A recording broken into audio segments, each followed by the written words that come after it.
Karachi Kings के पास अच्छा मौका था। They won the toss and decided to field first, but it seemed like कि उनकी जो स्ट्रेटजी थी उनके लिए कुछ खास काम नहीं आई। बैटर्स उनकी जो प्लेइंग 11 में थे वो बहुत कम थे। फिर दूसरा आपने जो है इखलाक और इरफान नियाजी, ये दो अच्छे बैटर्स थे आपके। इखलाक तो अभी करंट की बहुत अच्छी परफॉर्मेंस उनकी रही, तो इखलाक को इन्होंने नहीं डाला, लेकिन इन्होंने 7 बेग को तरजीह दी। जब साइम अयूब आउट हुए तो फिर बाबर आजम क्योंकि इतने तजर्बेकार हैं तो उनको फिनिश करना चाहिए था। अस्सलाम वालेकुम एवरीवन, मैं हूं Hina Didar and you are watching PSL 9 special show on Geo digital. Well, PSL में ज़बरदस्त मैचेस जारी हैं and we'll be discussing today about match 2 and match 3 की पोस्ट मैच डिस्कशन होगी। मैच 2 खेला गया Quetta Gladiators versus Peshawar Zalmi Gaddafi stadium में, जिसमें क्वेटा ग्लैडिएटर्स ने ज़बरदस्त अंदाज में जीत अपने नाम की। And match 3 was played between Karachi Kings and Multan Sultan, जिसमें कराची किंग्स ने एक बार फिर कराची वालों को मायूस किया और मुल्तान सुल्तान्स ने अपने ही ग्राउंड में ऑफ कोर्स मुल्तानियों को, मुल्तान के फैंस को खुश किया विक्ट्री अपने नाम करके। लेकिन we'll start with the discussion of match 3, क्योंकि हमारे साथ मौजूद हैं senior sports journalist Atiqur Rehman Multan से। उन्होंने यकीनन कल मुल्तान के स्टेडियम में भरपूर अंदाज में मैच को एंजॉय किया होगा, लेकिन उन्हीं से ही जान लेते हैं। अस्सलाम वालेकुम अतीक भाई, कैसे हैं आप? मुल्तान में पहला मैच हो गया है और अब सिनेरियो जो है वो तमाम 6 की 6 टीम एक एक मैच खेल चुकी हैं। जी वालेकुम सलाम हिना। यकीनी तौर पर मुल्तान एज अ होस्ट कल बहुत ही अच्छी परफॉर्मेंस रही। 55 रन से कामयाबी एक बड़ी कामयाबी है मुल्तान के लिए, और बहुत से लोग समझ रहे थे 185 शायद बड़ा स्कोर नहीं है, लेकिन मुल्तान की जो कंडीशंस है कल, क्योंकि थोड़ी सी विंडी थी, हवा बहुत तेज चल रही थी, ड्यू बिल्कुल नहीं था, लेकिन 185 स्कोर मुल्तान की इस विकेट के ऊपर अच्छा स्कोर था और कराची किंग बिल्कुल नाकाम साबित हुई वहां पर। Yes definitely. वेल, सबसे पहले तो अतीक भाई हम आपसे जानना चाहेंगे मुल्तान में स्टेडियम में कैसा माहौल दिखा, कैसा जोशो खरोश था मुल्तान में जो क्रिकेट फैंस हैं उनका? देखें, यूं तो कल संडे का दिन था, जिस तरह लाहौर में छुट्टी होती है, कराची में होती है, पाकिस्तान के दीगर शहरों में संडे को छुट्टी होती है, लेकिन पंजाब के कुछ ऐसे इलाके जिनमें मुल्तान भी आता है, इतवार को सरकारी छुट्टी तो जरूर होती है, स्कूल बंद होते हैं, कॉलेजेस बंद होते हैं, लेकिन मार्केट्स ओपन होती हैं और फुल कारोबार जो है वो चमक रहा होता है, तो इतना ज्यादा रश हमें देखने में नहीं आया। यहाँ पर अगर छुट्टी होती है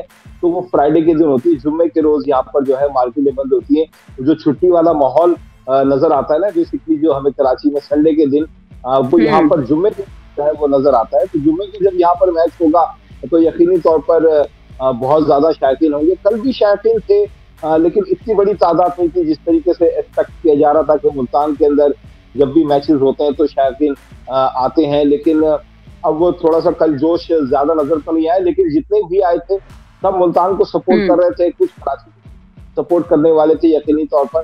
तो एंजॉय तो उन्होंने खूब किया, क्योंकि शुरू में ही जब वो 2 विकेट गिरी कराची की तो मुल्तान की जीत तो है वो यकीनी नजर आ रही थी, तो मुल्तान के फैंस बड़े खुश होकर गए। और यकीनी तौर पर जब जुम्मा आएगा और कल एक और मैच है तो फैंस की तादाद आहिस्ता आहिस्ता बढ़ती रहेगी। डेफिनेटली। वेल, हम मैच के हवाले से डिस्कस करना शुरू करते हैं। Multan Sultans versus Karachi Kings. Karachi Kings के पास अच्छा मौका था। They won the toss and decided to field first, but it seemed like कि उनकी जो स्ट्रेटजी थी उनके लिए कुछ खास काम नहीं आई। मुल्तान सुल्तान्स को पहले बैटिंग का जैसे मौका मिला, तो हम मुल्तान सुल्तान्स की बैटिंग को लेकर बात करेंगे, और उसमें अगर हम बात करें तो डेविड मलान और हेंड्रिक्स का काफ़ी अहम किरदार रहा। डेविड मलान स्कोर्ड 52 ऑफ 41, वेरेस हेंड्रिक्स जो है उन्होंने स्कोर किया 79 ऑफ 54।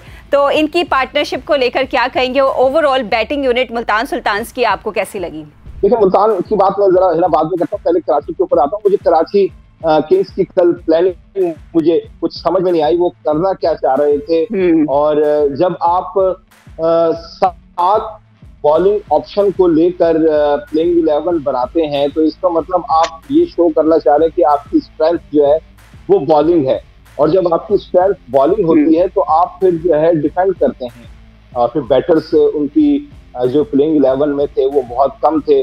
फिर दूसरा आपने जो है इखलाक और इरफान नियाजी, ये दो अच्छे बैटर्स थे आपके। इखलाक तो अभी करंट की बहुत अच्छी परफॉर्मेंस उनकी रही। ये 4-डे काइजन ट्रॉफी में वापदा की जानिब से उन्होंने टीम को फाइनल तक पहुंचाया। उसमें इखलाक का बड़ा किरदार था। इखलाक ने 200 भी बनाए, सेंचुरी भी बनाई, 50 भी उन्होंने किए।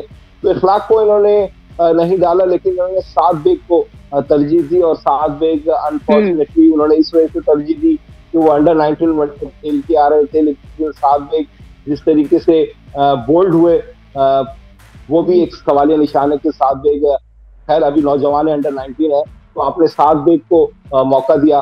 दूसरी बात ये कि आपने इतने सारे बॉलर दिए, आपने आमिर खान को एज ए बॉलर लिया, लेकिन आमिर खान से आपने एक ओवर कराया जिसमें उन्होंने 7 रन दिए, कुछ ज्यादा रन नहीं दिए थे, लेकिन उसके बाद आपने उनसे जो है वो ओवर ही नहीं कराया।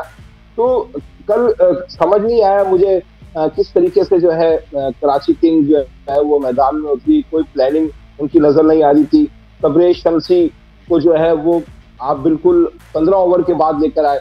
15 ओवर के बाद तो फिर जो भी बैटर होता है वो मारना शुरू करता था। तब तबरेज शमसी भी जो है वो उनके कामयाब बॉलर साबित नहीं हुआ, क्योंकि आप उनको इतना लेट लेके आ रहे हैं। तो पावर प्ले के अंदर लेके आए, 2 ओवर उनसे वहां करा लेते तो शायद कुछ तबरेज शमसी जो है वो एक आध विकेट और गिरा लेते तो मुल्तान सुल्तान थोड़ी सी पीछे हो जाती। तो ये थोड़े से मसले मसाइल थे। हालांकि रिजवान के आउट होने के बाद हेंड्रिक ने, और जिस तरह आपने बात की, मिलान ने बहुत अच्छी पार्टनरशिप लगाई। शुरू के 8 ओवर तो तेज खेले, लेकिन 9 से 13 ओवर अगर है ना हम देखें तो उसमें कोई बाउंड्री मुल्तान ने नहीं लगाई, स्लो हो गए थे। अब उसके बाद फिर रिजवान से पूछा गया था, रिजवान ने ये जवाब भी दिया कि जो उस वक्त हुआ था उस वक्त हमें मिलान ने कहा था कि अब हमें थोड़ा सा स्लो रखना चाहिए। तो वो 4 ओवर के लिए थोड़ा सा स्लो हुए, फिर उसके बाद उन्होंने मारना शुरू किया, और जब मारना शुरू किया तो वो तबरेज शमसी को लेके आए, और तबरेज शमसी जो है इसी लपेट के अंदर जो है वो आ गए मुल्तान सुल्तान की। जी अच्छा, जब कराची किंग्स की गलतियों पे आप रोशनी डाल रहे हैं, तो वहीं अगर उनकी बैटिंग यूनिट को लेकर बात करें तो शुएब मलिक हमें थोड़ी एफर्ट लगाते हुए नजर आए। उन्होंने 53 स्कोर किया 35 बॉल्स पे, लेकिन मेरे ख्याल से कोई ऐसी पार्टनरशिप बिल्ड नहीं हो सकी कराची किंग्स के बैटर्स के दरमियान। देखिए, विले ने 2 विकेट जो 1 ओवर में हासिल की वो बड़ा एक झटका था। और उसके बाद फिर सबसे बड़ा क्रेडिट देना पड़ेगा मुल्तान सुल्तान की उस बॉलिंग यूनिट को कि मोहम्मद अली ने भी उस जो है घेर को बरकरार रखा, और फिर अब्बास आफरीदी ने भी फिर उसी ट्रैक पर बॉलिंग की। ऐसा नहीं कि विले ने 2 विकेट लेने के बाद मोहम्मद अली ने खराब बॉलिंग की। मोहम्मद अली ने बहुत आउटस्टैंडिंग बॉलिंग की। अब्बास आफरीदी ने बिल्कुल, उन्होंने 3 विकेट्स लिए हैं और काफी इकोनॉमिकल बॉलिंग की। उनका बॉलिंग जो प्लान था वो बिल्कुल एग्जीक्यूट करते नजर आए उनके bowler.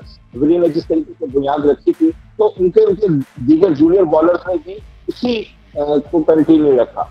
Multan Sultan versus Karachi Kings, अगर हम दोनों टीम को पहले देख रहे थे मैच से पहले, तो मुल्तान सुल्तान डेफिनेटली स्ट्रॉन्ग लग रही थी और पिछले सीजन्स में भी ज़बरदस्त अंदाज में परफॉर्म करती हुई आई है।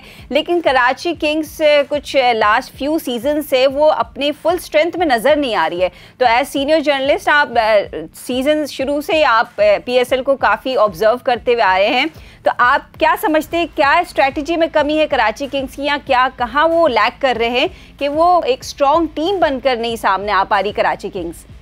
कराची को जो है वो प्लान करना पड़ेगा, और अपनी प्लेइंग 11 को पहले जो है वो देखें कि हमने किस तरीके से अपनी प्लेइंग 11 तानी और हमारी स्ट्रेंथ क्या है, और उसके तहत अपने फैसले करें। शान मसूद अच्छे कप्तान हैं और अच्छे फैसले भी करते हैं। दौरा ऑस्ट्रेलिया पर नजर आए, उसकी अच्छी कप्तानी हमें नजर आई, लेकिन यहाँ कुछ प्लेइंग 11 में थोड़ा सा इमर्जिंग, ठीक है आप इमर्जिंग प्लेयर को लें, लेकिन आप उस प्लेयर को लें जो फॉर्म के अंदर हो। इखलाक आपका फॉर्म के अंदर था, आपने इखलाक को नहीं लिया, आप इखलाक को ले सकते थे।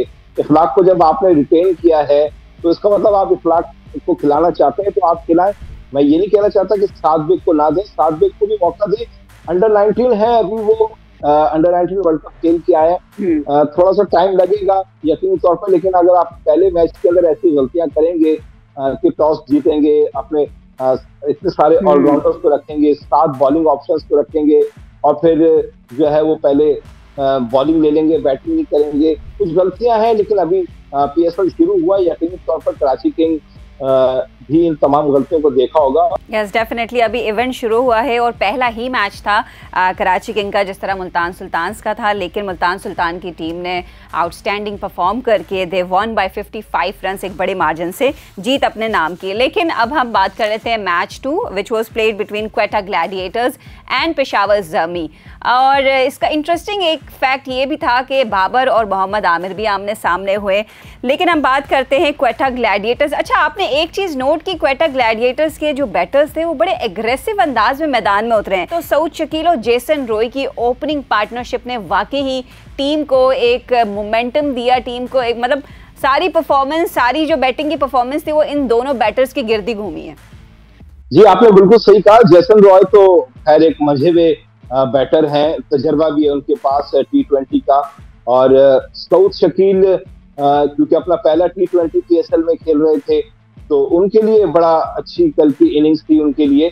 और क्योंकि अब तक उनके ऊपर जो एक टैग लगा हुआ था वो रेड बॉल क्रिकेट का लगा हुआ था कि वो सिर्फ टेस्ट क्रिकेट खेल सकते हैं, और उन्होंने टेस्ट क्रिकेट बहुत अच्छी खेली भी। इससे पहले भी पाकिस्तान में भी खेली और फिर दौरा ऑस्ट्रेलिया में भी जो है वो थोड़ा सा स्ट्रगल करते नजर आए, लेकिन खेली। लेकिन उनके लिए बहुत अच्छा था कल जिस तरीके से उन्होंने इनिंग्स खेली है, और बहुत जाराना अंदाज, ग्राउंड के चारों तरफ आजादाना स्ट्रोक खेले। तो उन्होंने एक मैसेज दिया कि वो सिर्फ रेड बॉल के बैटर नहीं है, बल्कि वो T20 वाइट बॉल के भी बहुत अच्छे बैटर हैं। अब अपनी इस परफॉर्मेंस को मुसलसल बरकरार रखना है। सऊद शकील के लिए चैलेंज ये होगा कि जिस तरीके से उन्होंने कल इनिंग्स की, अब हर एक को एक्सपेक्टेड हो जाती है, तवक्कुआत बढ़ जाती हैं कि अब सऊद शकील करेगा। तो सऊद शकील वाइट बॉल की जिस तरीके से अपनी धाक बिठाई है पहले मैच के अंदर, एक भूख नजर आई कि इतने बेशुमार मैचेस के बाद, ना खिलाने के बाद उनको मौका दिया, और सऊद शकील ने कल साबित किया कि वो वाइट बॉल में भी बहुत अच्छा खेल सकते हैं। लेकिन अब सऊद शकील से तवक्कुआत बढ़ती चली जाएंगी, और सऊद शकील मंझे हुए बैट्समैन हैं, वो अपने इस परफॉर्मेंस को कंटिन्यू रखेंगे तो फिर वाइट बॉल के लिए आगे बहुत ज्यादा कंसीडर किए जा सकते हैं। जी यस डेफिनेटली। एंड आपने जिस तरह कहा कि जारहाना अंदाज में ये जेसन और सऊद शकील हमें खेलते हुए नजर आए, ना सिर्फ ओपनर्स बल्कि बाकी जो आगे भी जितने बैटर्स आए हैं उन्होंने भी एग्रेसिव स्टार्ट लिया। राइली रूसो भी जैसे आए तो फर्स्ट बॉल में ही हिट अ 6। तो मतलब ये वैसे हम सरफराज की कैप्टनसी को लेकर बात कर रहे थे कि सरफराज को जो एंड टाइम पे रिप्लेस किया गया एंड राइली रूसो को कैप्टन बनाया गया, and we were all looking forward कि राइली रूसो की कैप्टनसी के अंदर क्वेटा ग्लैडिएटर्स कैसे परफॉर्म करती है। तो एक चीज़ तो नज़र आ रहा है कि एग्रेसिव स्टार्ट, मेरे ख्याल से ये कैप्टन की ही प्लानिंग होगी अपने टीम के साथ कि बिल्कुल एग्रेसिव स्टार्ट लेना है। देखिए हिना, अगर आपको अच्छा आगाज मिल जाता है तो फिर नीचे वाले भी जो है बहुत इत्मीनान से आते हैं। इसी तरीके से अगर ये कराची टीम को अच्छा आगाज मिलता तो यकीनी तौर पर फिर वो एक मैच थोड़ा सा फंसता। लेकिन जिस तरह कराची टीम के शुरू में ही 2 आउट हो गए थे, विले ने जिस तरह विकेट हासिल की ऊपर नीचे, एक ही ओवर के अंदर 2 विकेट ली, तो वो फिर डगमगा गए।